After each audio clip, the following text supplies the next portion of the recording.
Welcome to Talking Climate with Katherine Hayhoe.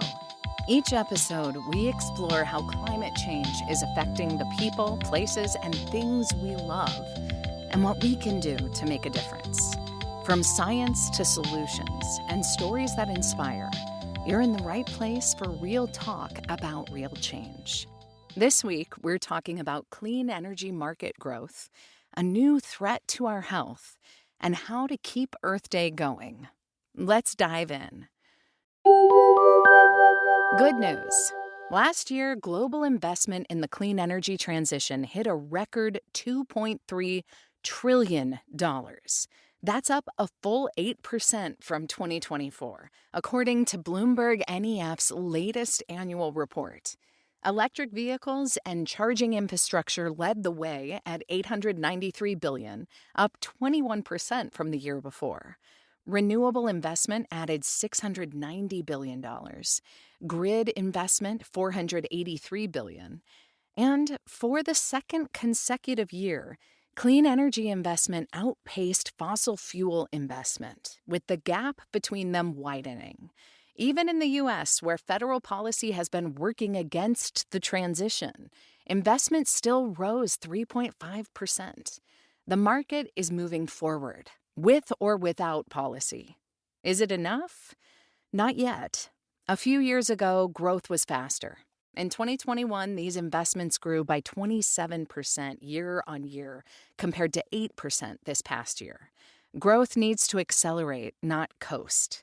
But here's what this report tells us. The transition is real, it's resilient, and it's happening despite political tailwinds.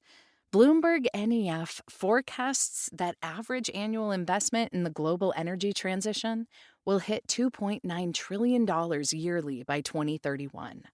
Simply put, the energy transition is at hand. Not so good news. Climate change may be making antibiotics less effective. New research suggests that warming temperatures and drought could be quietly fueling antibiotic resistance in the soil beneath our feet. In one long-term experiment, soils warmed by just a few degrees showed about a 25% increase in antibiotic resistance genes over time. How does soil connect to the medicines we rely on? As soil heats up, microbes adapt to survive, and resistance traits can spread alongside those advantages.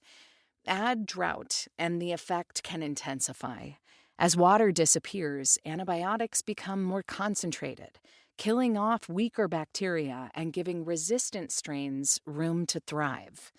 That matters because antibiotic resistance makes infections harder or sometimes impossible to treat. Illnesses we think of as routine can become dangerous, linger longer, or require stronger drugs with more side effects. Even modern medicine depends on antibiotics to keep procedures like C-sections, chemotherapy, and transplants safe. This is one more way climate change is reshaping the systems we depend on in ways we're only beginning to understand. What you can do. Earth Day may be over, but the chance to connect with the world around us isn't. The Nature Conservancy has created a free Earth Day guide filled with simple, everyday ways to get outside and notice nature again.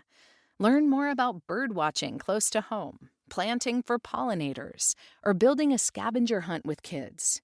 My personal favorite is finding new ways to wander and wonder. These aren't big, complicated actions. They're small moments that help us reconnect with the places we live. Small moments like these don't just reconnect us to nature. They remind us why it's worth protecting. And when something matters to us, we're far more likely to act. So pick one thing and give it a try this week.